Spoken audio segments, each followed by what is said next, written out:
Hello po mga kababayan, si Dante Maravillas. Breaking news ngayon, si Juan Ponce Enrile po, dating Senate President and Presidential Legal Council ng ating Pangulong Bongbong, ang sabi, nasa ICU ngayon. Yan Juan Ponce Enrile in ICU due to pneumonia. Sabi ni Jingo Estrada, may nag-message daw sa kanya habang nasa sesyon yung Senado. Dinala daw sa sa ICU sa isang undisclosed hospital. Ito, panoorin natin po. Thank you, Mr. President. Mr. President, I have just received a very, very sad information that our former colleague, former Senate President Juan Ponce Enrile, is currently in the intensive care unit of an undisclosed hospital suffering from pneumonia. And I heard from a reliable source, a very, very reliable source, that he has slim chances of surviving. And I hope all of us here present can have a short prayer to be led by Senator Joel Villanueva, if it's possible, Mr. President. Senator Joel Villanueva is recognized.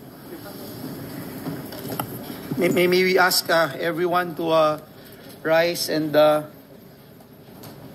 give a moment of silence.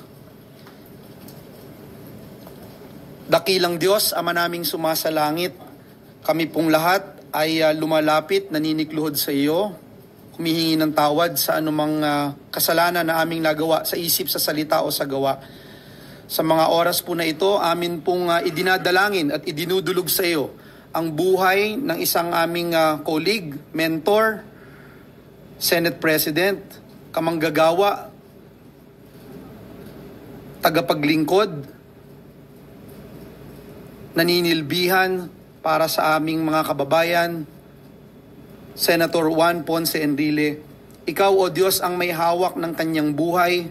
Ikaw ang nagbigay ng kanyang buhay. Ikaw ang nag-inspire at humawak ng kanyang buhay para marating niya kung anuman ang kanyang narating sa mga oras na ito. Hinihiling po namin ang iyong paggabay, ang iyong direksyon, ang iyong paghipo at pagbibigay ng kagalingan sa bawat kalamnan, sa bawat suluk-sulukan ng kanyang buong katawan.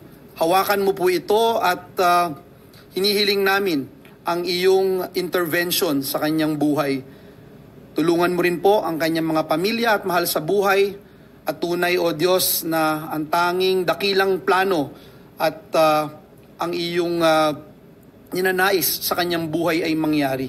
Kami pong lahat ay nagkakaisa at patuloy na inilalapit sa iyo ang buhay ng aming minamahal na Manong Johnny Ponce Enrile. Sa iyo pong lahat ng papuri at pasasalamat at kiniklaim namin, O Diyos, na ikaw ay patuloy na maluluwalhati at mapaparangalan sa buhay ng aming minamahal na Juan Ponce Enrile. Maraming salamat po.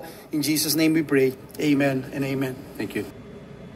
So, si Johnny Ponce Enrile, noong May 30, 2022, sabi niya, I think God still want me here. Matanda na rin, mga kababayan, lumampas ng 100 po ang edad ni Johnny Ponce Enrile. And we pray na sana makasurvive pa rin. Sabi po sa Bible, God giveth, God taketh. Siya yung nagbigay sa atin ng buhay. Siya nakakaalam. At gustuhin pa natin. Kaya nga po yung mga biruan, mga greetings pag birthday. Mabuhay ka niya, happy birthday. Mabuhay ka hanggang gusto nyo. Hanggang gusto mo. Hindi man po, mali po yon. Kahit gustuin man natin, lahat tayo gustong mabuhay ng mahaba, di ba? Kahit gusto natin mabuhay ng napakahaba, may appointed time sa bawat isa sa atin, mga kababayan talaga. And mapalad na rin po itong si Johnny Ponce Enrile. Halimbawa pa, hindi na siya makasurvive. Si slim daw yung chance, mga kababayan, na makasurvive. Pero sa kamay ng Diyos pa rin tayo umaasa, siyempre. Si Johnny Ponce Enrile, napakapalad niya kasi lumampas sa 100 years yung kanyang buhay, mga kababayan. Diba? At mahaba siyang nakapaglingkod sa ating bayan. Yun ang importante. At kahit nagkaroon siya ng makulay na political career. Kasi 'di ba, dating defense chief siya ni Apo Lakay, dating Pangulong Ferdinand Idralin Marcos. During the EDSA People Power, nag-withdraw siya ng support. Kumampi, mga kababayan, kay Cory Aquino. And the rest is history. Pero ang maganda, ngayon na tumakbo ang ating Pangulo, sumuporta siya, mga kababayan. Nakipagbalikan sa Marcos family, itong si Johnny Ponce Enrile. Tama po yung Ecclesiastes sa kanya. Ayan po, sa mga pinagdaanan niya sa buhay. To everything there is a season. Ecclesiastes chapter 3, verse 1 to 8. To everything there is a season in time, any time to every purpose under heaven.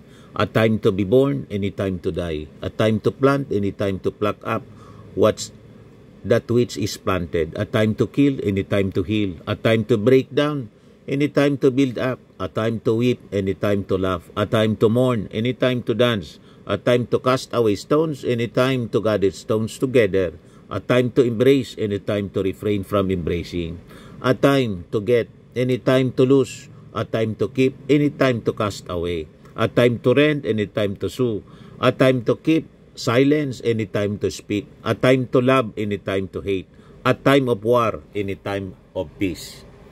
Di ba bagay sa mga nangyari sa kanyang buhay?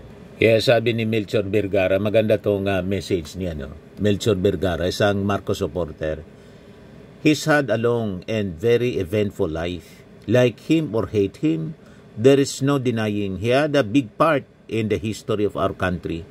Having lived through 101 of our 126 years as a nation. Ngayon, sari-sari yung mga reactions ng mga tao. Hindi ko maintindihan. May nalulungkot, may naka-thumbs up, tapos may nakatawa. Bakit kaya ganon? May mga taong ganon. Pati si Senyora napa-react. Hala. Sabi ni Carillo Malin, anong nakakatawa sa news? For God's sake, hindi lahat tatawanan nyo. Yun nga po nakakalungkot. Dami ng abnormal na tao. Sabi ni Jose Luis Ligarda, at this age, he must have lived life to the fullest already. Sabi ni Cici Paris, tagal din na-enjoy ni Manong ang buhay sa mundo, 100 years old. Ganun talaga, may time na malakas ka kapag kabataan and time nasakitin and mahina kapag matanda na. Hiram lang ang buhay. And kung ipapabasa natin ang book na tayo mismo sumulat, gaano kaya karami ang kabutihan na nagawa sa mundo. Sabi ni Joboy Agbayani, laban lang Manong Johnny, gusto ko happy ka. Yan ang slogan ni Manong Johnny Enrile nung tumatakbo siyang senador. Sabi ni Renato Onyo, he is a centenarian government official, 101 years old. Anyway, we just hope and pray, mga kababayan, na umaba pa rin yung buhay ni dating Senator and Defense Secretary, Senate President Juan Ponce Enrile. Siya hindi po nag-retire talaga sa pagtatrabaho. Tuloy-tuloy lang siya. Hanggat kaya niya. Nagpo-programa sa radyo at television nang wala siya sa gobyerno para magpaliwanag ng mga napaka-importanteng mga issue sa ating lipunan at makuanan ng wisdom yung kanyang mga experiences sa buhay bilang isang tao at isang dating opisyal ng gobyerno. So napakalaking contribution niya, mga kababayan, sa ating bansa. Itong si Johnny Ponce Enrile.